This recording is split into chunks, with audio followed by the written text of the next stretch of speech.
and my job is to set the stage, to create the storyline, and the players here, they are characters within that story.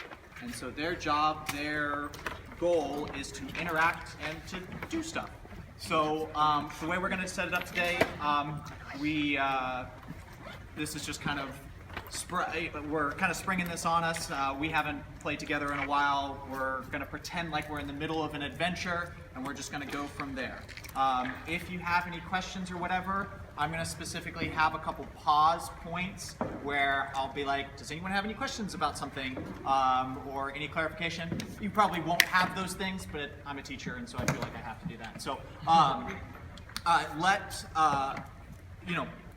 yes. Okay, so first pause point. Does anyone have any questions? I was going to ask, what are you feeling?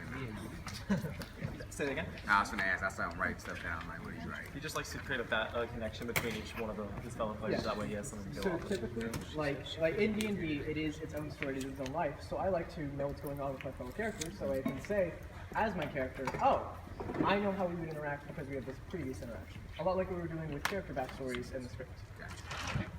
It just helps. Also, if you guys see us writing or taking notes on these, they're called character sheets. They are very important. Everything we know about our characters are on the fronts and the backs of these sheets. Yep. And this is all information that you all created yourself for this year? Yep. So like statistics about our characters, the things we're able to do, our equipment, everything like that is on the character sheet. Basically, guys, we're just pretending. And these sheets right here, these are the rules behind how we pretend. That's all we're doing. That's all I hand over here. What do like the numbers mean? Like, so just a real quick, on the left-hand side, you have your strength, your dexterity, your constitution, intelligence, wisdom, charisma. Those are the things that you are good at doing or not so great. How strong are you? How fast are you? How tough are you? How smart are you? How good are you at like understanding the way the world works? Your wisdom, and then how good are you at talking to people and how attractive and charismatic. So. Yeah. Do you guys need this for the act? Do you need like the character sheets for the? They're not playing. I just thought it'd be cool for them to be able to like see along and be like, oh, this is how we interact with people. What do you like for the people who are in the play? What is there anything specific that you're like, I want to see this, or I want to know what this looks like? I wanted to get, because like, I mean, my character and also Brianna's character are like supposed to be, and Michelle's are supposed to be really into the game, so I just want to like get a sense of what it is, so like we can know what to get excited about. Perfect. So think of it as you get excited about whatever the heck you want. So like monsters. So one of the things about Dungeons and Dragons is there's a decent amount of what we call like metagaming. Like, so if I describe a monster here and I set out like an orc or whatever, a lot of the players are going to be like, oh, okay, I know some about its stats, I know what it's weak to and all this, but the characters might not. A person who is playing the game, if I put out an orc, I might be like, oh, I hate orcs, like, oh yes, all right, I'm ready to like knock them out or something like that. So just get excited about everything and you'll be fine. Yeah. So like Mr. Monk's talking about lore, some people get excited about lore. I really like dice, so I collect pretty dice. Really gorgeous. If you guys need to borrow dice, I have. Yeah, we have tons and tons of dice. Dice are ugly. Yeah, so I have. Just like die in art about the game is always fascinating. It's the thing I enjoy about it, and then I play to like something I enjoy doing. Right, so it's you find what you like about the game and you play to kind of get to experience. It's a freaking blast. In this show, there's a couple of jokes about like how the combat works and like rolling and the turn-based combat. So you might want to show them some of that. Oh yeah, we will roll right into that. Funny.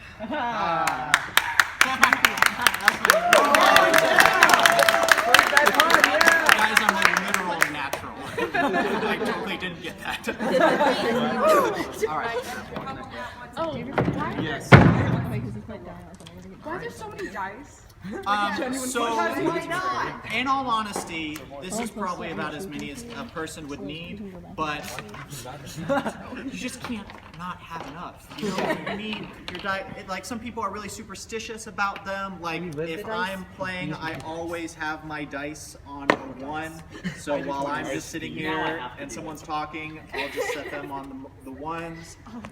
Usually when I'm playing, I've got to have all the same colors, so I get to pull them all out, right? I'm going with green today, so it's just, we're weird people. Yeah. Yeah. Some of the die, you see the different shapes. Some of them control. So this one, for instance, controls skills. So if I'm like trying to roll or something, I'll roll this and then say, oh, a 2. Great. Now I'm going to add my skill modifier, my athletics modifier, Not great. and that controls how I do. A 5. Not great. Some of them control damage. So Your this skill will controls always be damage. different in like every game. Exactly. And that's So the Not only stats- your skill, So your when you stats try can to change. The stats can change between games, and that will affect how well you do. The die are just like they give us portals into the game. Like how well do I do? So you know how so to the say damage, how they're acting magic, as humans about the game. unarmed, so you know how to stuff like say that. Every Single one. Yes. Like how nerdy I It's been so long since I've seen it. I know, right? It's great. Alright, Okay, so when you play Dungeons and Dragons, is the gameplay more centered on like action or on like immersive like experience? So it is totally up to the group. So for me, the way that I play things, I usually go with a more serious tone and a more like focused on what the characters are doing. So some people really like world building, and so they'll just throw their players out into this world and they'll just like create things. I'm like, there's a mission, the world is ending, you have to stop it, you have to figure it out. So it's all up. Like in a minute, once we get started, I'm not gonna say Cade. I'm gonna call him Godowin.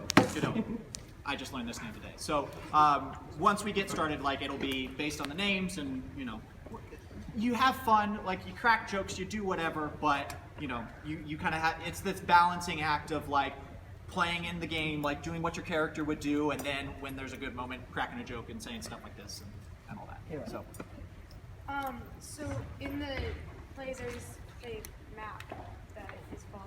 Is there, like, are there set maps that are, like, generated, or does everybody have to make their own in order to play? So there are resources that you can go out and buy. I didn't know about this. So there are maps that you can buy and you can have laid out. If you want to borrow some or need some, I have extras, but this is kind of the easiest way to go, especially for on the fly.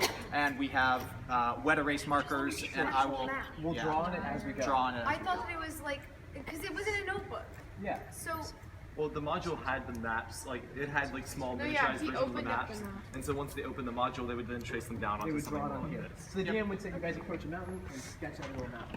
He'd say there's a gelatinous cube, and he'd move in the figurine of the gelatinous cube, and then your figurine would operate with what we'd drawn on the map. And when Agnes knocks the pieces off, she's knocking off all these pieces. She's knocking off the figurines and the dice and she the messes water everything bottle. up. Yeah, Yes. I'm ready for you to play this, but I gotta see this in action. Yeah. I'm so A excited. lot of questions get resolved through play. So Oh, and then you can change the colors as we draw on buildings, and you can change. I love that. I'm sure. We don't have these. Oh yeah, there's an actual figurine for a gelatinous cube. All right. My character's supposed to have like a map in the game where I have the scene and I'm like opening it and telling everyone this is Orcus's cave or whatever. What might that look like? It will probably be something hand drawn.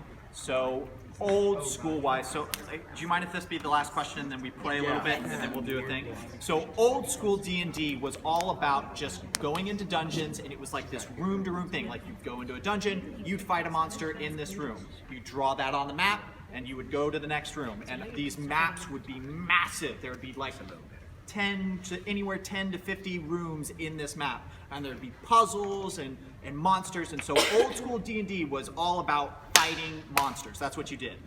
As the game has developed, as it has grown, it is really kind of pigeon-tailed or dovetailed into more role-playing and talking and discussing. So like in my game, if I was to play for like 5 hours, I'd probably have 1 hour of combat versus 3 to 4 hours of conversation and discussion and people like, moving forward in that direction. Finding So, information, asking NPCs, just talking around the town. so I'm guessing that your story is old school D&D. It's first and second Oh, edition. yeah. So it is. So all you guys care about, like, you care about just killing dragons and like knowing monster stats and like being like, oh, okay, so you guys fight a beholder, right? Yeah. So you'll be like, okay, well, I know that it has this many eyes and that it shoots this laser and that I need to have this kind of fort save or I have to hit this number or something like that. So yeah, that was a bunch of things. A fort save is a fortification. Yeah. Okay, so well, you'll figure that out. so I do have some pictures up on the board. So the way that I run things, I love having like pictures for the characters to look at. Are we running music too? Say that again. Are we running music too? I usually have music, but I can't control it if it's up there. So phone? no, I have music here, but it's quieter. It's not as loud. So just imagine nice peaceful music or whatever. I'll change it up as we go. So okay. I could just imagine y'all playing this game. I could just. That is the entire point. All right, we're doing okay. So give me a second. I'm going to talk for about a minute. I need to set the stage for you, and then I'm going to kind of transfer it over to the players. The players are going to get an opportunity to introduce their characters, but it's going to be, you're going to be immersed in whatever the situation is. So, okay.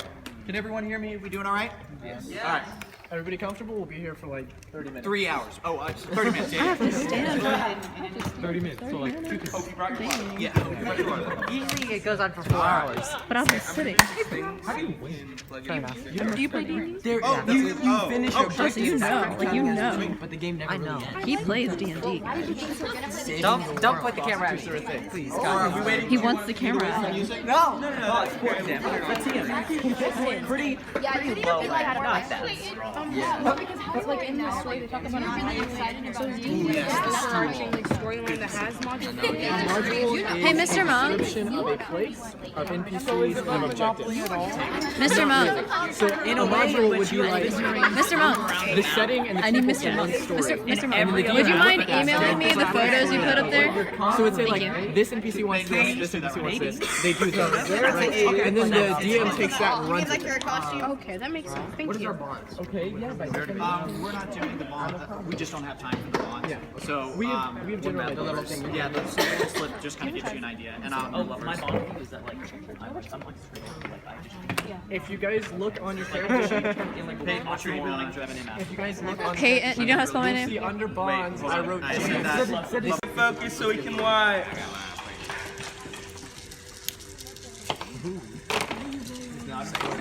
I love this music. Can we just play this over like the whole show? Like over the whole show? This music?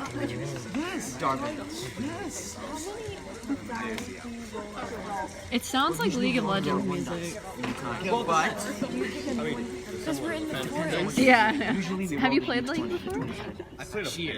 All right, guys. Important rule: once the table talk is started, once we actually get started playing, once Mr. Monk wraps it up, quiet is important, so that way the players can talk. Okay? So side conversations are okay, but keep it to a dull roar. Tristan, make sure y'all like speak Enunciate. enough so Yeah. that Is I this can music too hear on loud? the video. No. No. It's just right next to my ears. Beautiful music. Love World of Warcraft. All right. So once again, I'm going to talk for a minute. For you guys, I'm just kind of setting the stage, setting the tone, and then I'm going to kind of pass it on, and then it'll be the collaboration. You guys ready to go? Yes. Thank you guys for coming in and saying this is pretty cool. So, okay. I'm standing over the body of a brother. I am weeping. Is that his blood or is it mine? What have we done? Collected on the second day of Nancy's 1172, 15 seconds before death. The subject was a dark-eyed pregnant woman of middle years. The child did not survive.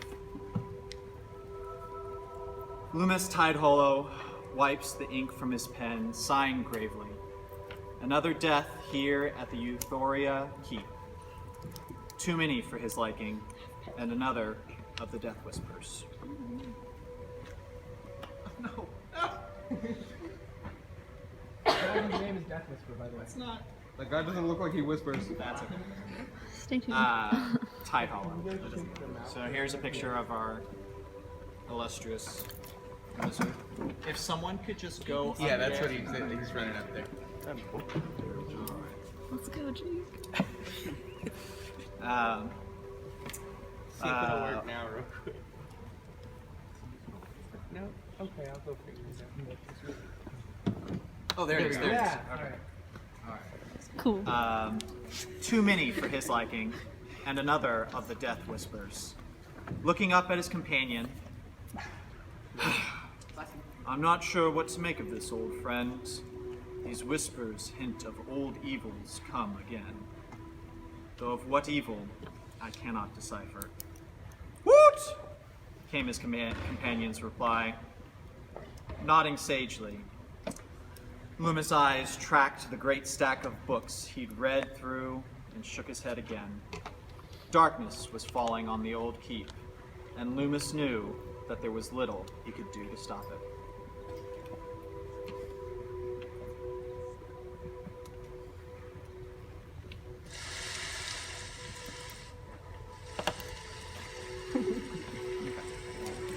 It's been 2 months now that our adventurers have been searching for the keep on the Euphoria.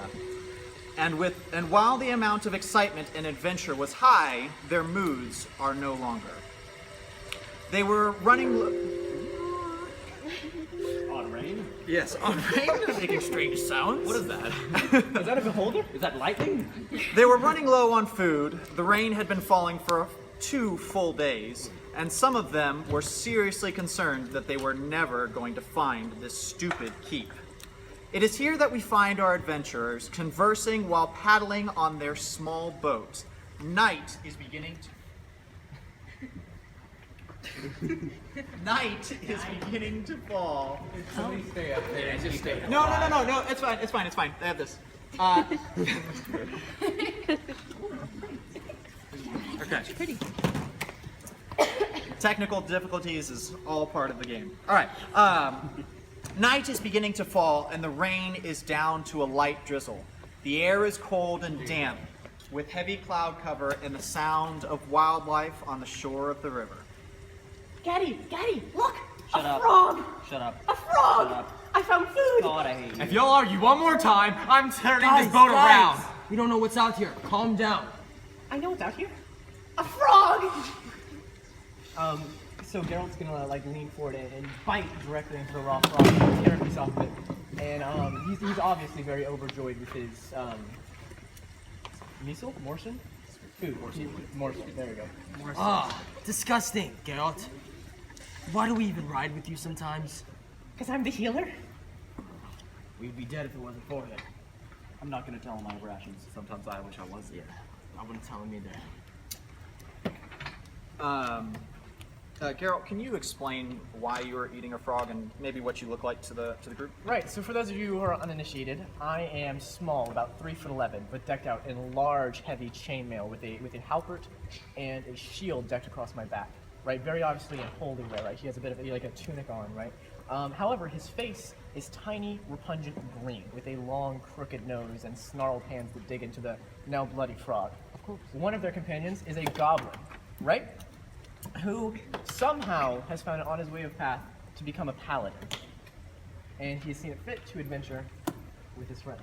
A paladin is a knight that follows a holy order. Think of it like a crusader. So someone that is not only noble, but fights for not just a king, but for his god or her god. Okay. Bashir, can you explain why you're? Tell us a little bit about your character and kind of explain why you're so frustrated. I'm Bashir, owner of Bashir's Vending, one of the best merchant stores in all of New Landio, or wherever we are. So Bashir, he very much, he basically wants money, and he's trying to gain money to start his own Bashir's Vending service. So it's a little like merchant stand that pops up in every little town. It's like a Walmart almost. You can get anything that you want there. So that's why he's here. And I'm pretty fed up with them arguing all the time because I don't care about who's eating a frog. I just want to get to the keep and get some gold so I can put my capital back into my business. What does your character look like? Bashir, he's 6 foot tall. He is he's average build. He's a wizard, so he has a little pointy hat. He fulfills a stereotype of a wizard, so he has robes, things like that. Salman? I am Darvin Tolstoy. I am a monk who's trained at the monastery of Chungkwaido for over 50 years. I am now grown old, and I've come to decide that I need to hunt down the murderers of my family. I am with these people because they've supported me in a weird way for about 2 months. Mostly through healing magic. Mostly through healing magic, but they are my only hope in finding these bandits who murdered my family.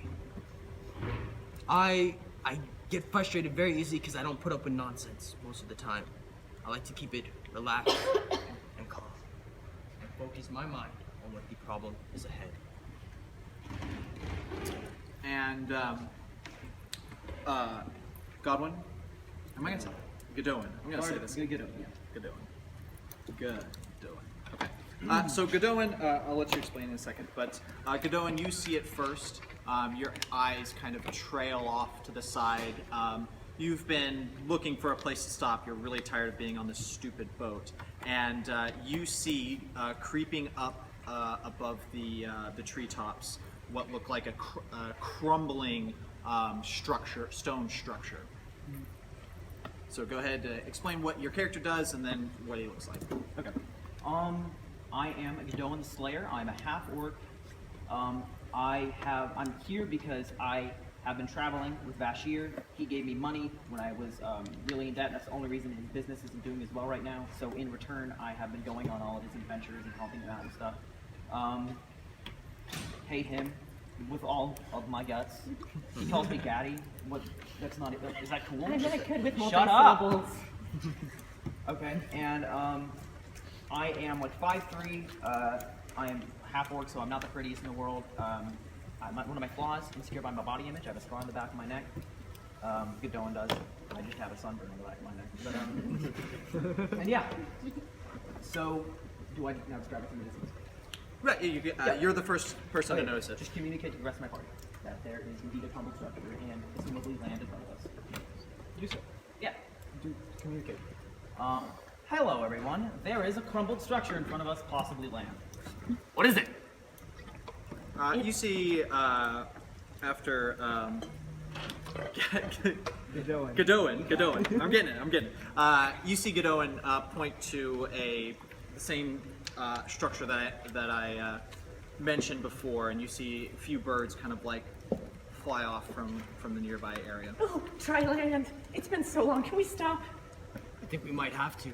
Good. My feet hurt. Looks like someone's been harmed. We need to explore, guys.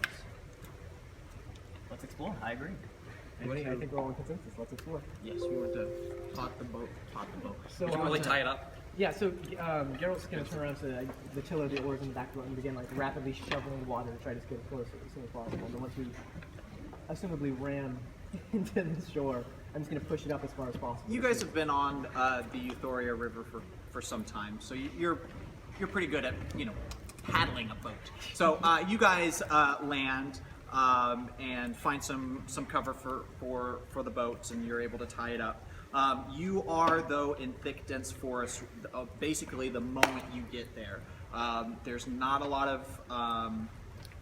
of vision. It's hard to see the path, or not the path, but the slant of the land steadily rises up, and with the darkness coming in and with the slight rain, visibility isn't too high. Can we identify what type of building the crumbled building is? You just noticed that it was light stone masonry, so it had a light color is one of the reasons why you were able to see it in the darkness and the rain, which was one of the things that was talked about. Like, well, you're looking for this Euphoria keep, and one of the major aspects about it was the fact that its stone masonry was light. So as soon as the boat docks, as soon as my feet have the ability to touch ground, I'm going to bolting, like using dash action. I'm going to be running as fast as I can, straight through the woods, to like assumably as far into the keep as I can get. And I'm gonna be screaming, keep. Okay. Cool. Any of you guys else? Follow after him up to the keep. I'm going to investigate what is going on the exterior of the keep. Okay, so you'll go perimeter, I'll go inside. We're just not deep inside. You guys are still. Do you mind moving back one? Yeah, we haven't seen that. We're still approaching the outside of it. We don't know what's there yet. It's okay.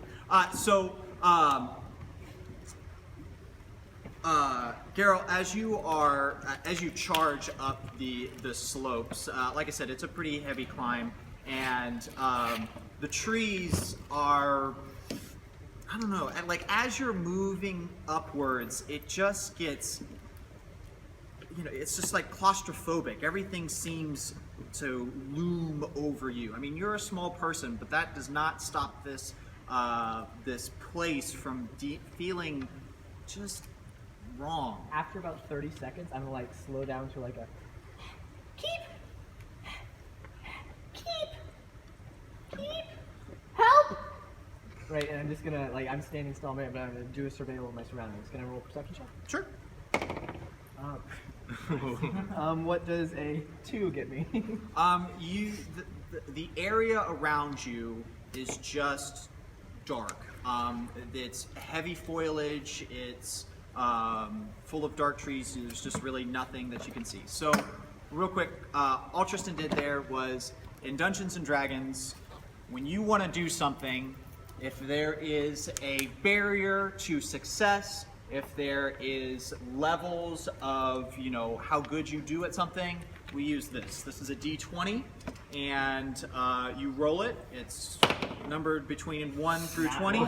Yay, first critical miss. Low is not good, and high is much better. So certain characters are good at certain things, and certain characters are not so great. So your stats affect the D20 rolls. So if you have a high intelligence and you're making, let's say, an Arcana check about magic, your high intelligence is going to add numbers to the roll. So let's say I roll a nat 20, and my intelligence is 16, that's plus 3, my roll is now a 23.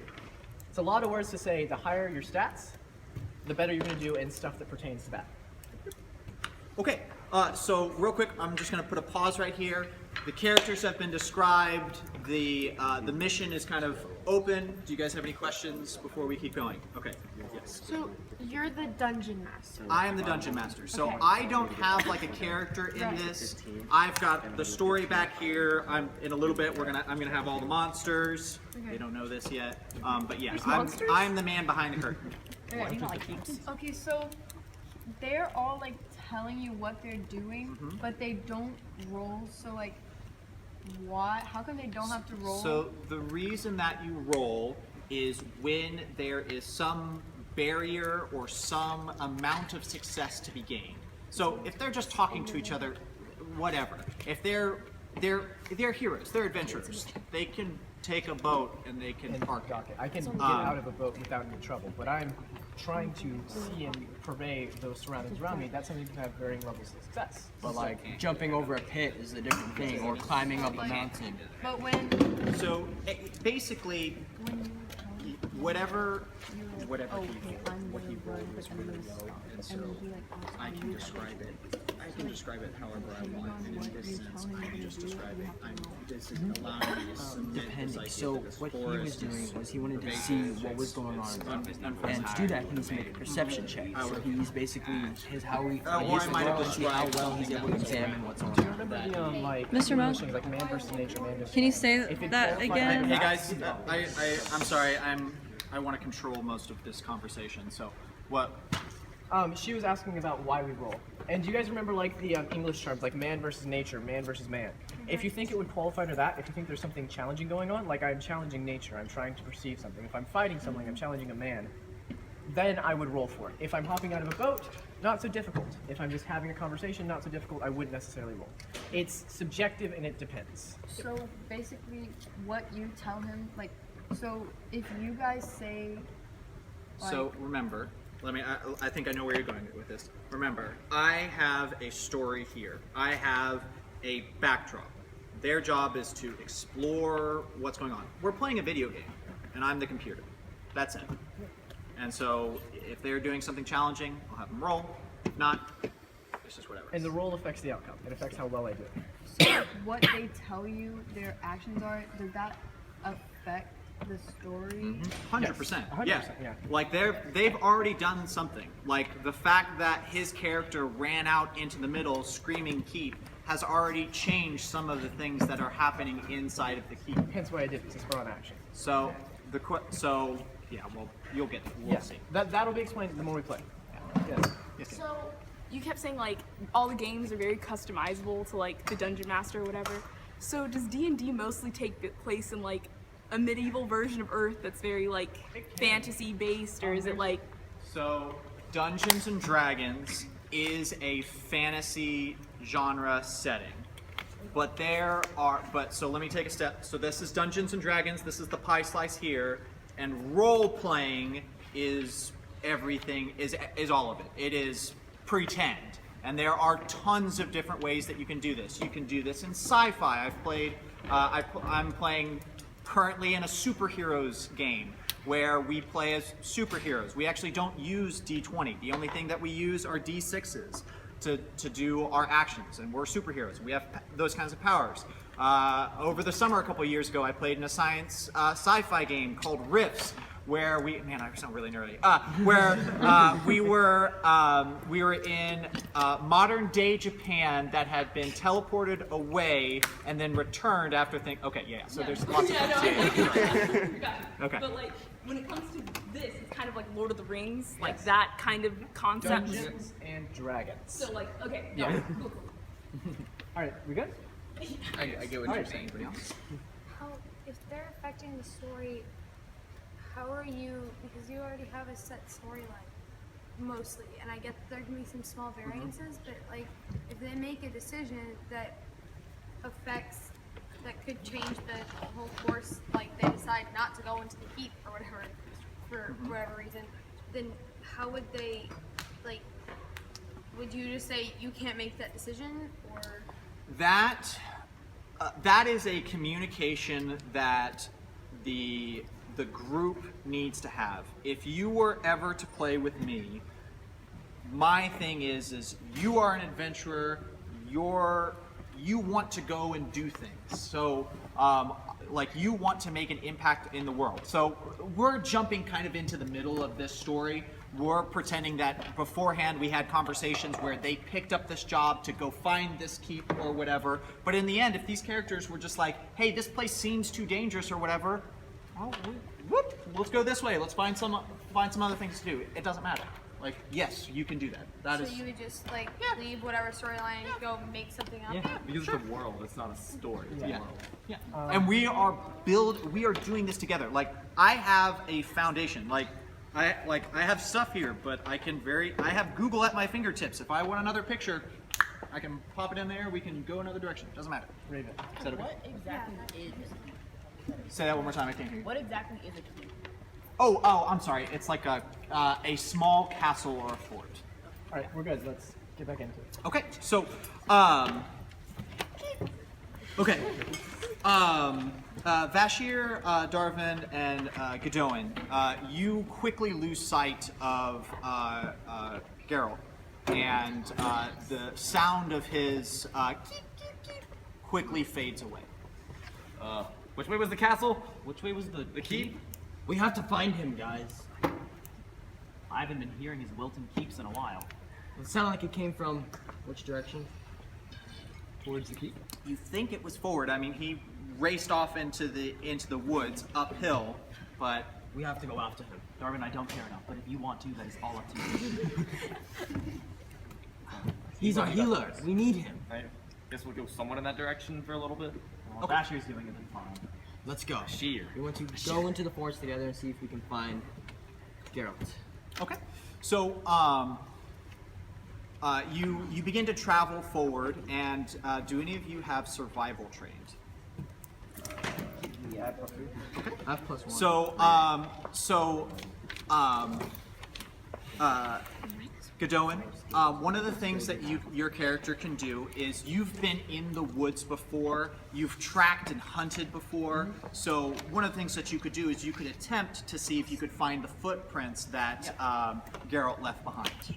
You can train in skills in D&D. So that's a survival check. They give you proficiency towards it and allow you to do more things. No, he's the only one that has training yet, so he's the only one that's done. So what's your total? 7. Okay, so you look, you're searching the ground, but unfortunately, Geralt's really small. It's already raining, and so you can't really find any footprints of him. So you guys continue to look forward almost a little bit aimlessly as you're not really sure what's going on. Geralt, It's nighttime, correct? it is, yeah, night is, especially now that you're in these woods, and as you continue forward, as I kind of told Geralt already, from, well, The shore. This steepening. from the shore? No, from the steep. Oh no, I mean it's continuous. Like Okay. you guys have been moving up, and now that you've kind of paused to think about it, you're like, this is too much. Like you've been traveling for about 10 minutes, and from when you were on the boat, it wasn't that far away from, like it wasn't that steep. It wasn't like on the top of a mountain or something. You've been traveling too far. Something's not right. Alright, I'm going to use my 2nd level spell, Levitate, to try to get above the trees. It's about, how tall are the trees here? You're not sure. Like you look up and it's like foliage is like 10 feet high, is 10 feet above you, and you can't see higher. Okay, higher than I'm that. going to cast Levitate on myself, and do either of you guys want to go up? I'm not going Dark up there. vision, maybe, but that's only 60 feet. Do you have dark vision? Yeah. Oh yeah. Oh, the same thing though is you can see up a little bit higher, but vision. it is still just crowded over. So you. Second time out. Okay, all right. Oh, sorry. All right. So, Sorry, we just get in the roll and we're just yeah, I'm like, we know all this lingo. Because I'm sitting here and I hear you say, okay, it rains, so now we can't find the path. So in my head, I'm thinking like a scout. Yeah. An Yes. Eagle Scout. So can one character say, well, I see leaves, this path of leaves has fallen down. Can we follow this way, or can they not do that anymore since you said the path is gone? It's not so much the path's gone. It's What it is, so Cade, he rolled a d20 earlier for survival to try to track where he was, and that was him seeing if there was a trail of leaves, because, you know, it's like if I keep on just saying, well, I see a trail of leaves, well, I see this, I see that, well, it changes the game. So by rolling, it adds the random choice in it on whether or not I'll... Yeah. And so, It exists. and so the reason why I didn't let these guys roll is because they don't actually have that skill. Oh, sorry. Okay, so they don't actually have that skill. So each of these characters do different things, and as I said at the beginning, some have specialties here, some have specialties over there, and so that's why he got a chance to roll. He didn't roll that great, and that's part of it. Like, and one of the great things about this game is you can fail, and we can still have fun. And so, yeah. So there will be lots of failure here tonight. Good start, Kate. As Winning. usual. Rolling hot. Love family. Alright, so Create your own character. you just made this levitation power out of nowhere. It can be. So what is He's a wizard. He's a wizard. He can cast spells. I have a list of spells that I've learned over time. This is the It's not fast. Alright, I just want to make sure you're not making it up right now. It's already pre-planned. Yeah, like so she's a paladin, so she has the power to have magic. So they're He literally just told us 5 seconds before I started for 10 with moves. So put it like carefully. you have a lot of things that you decide how to do, and you're following outside the rules that even has canon by. But then Each day I even you get the choice, but each choice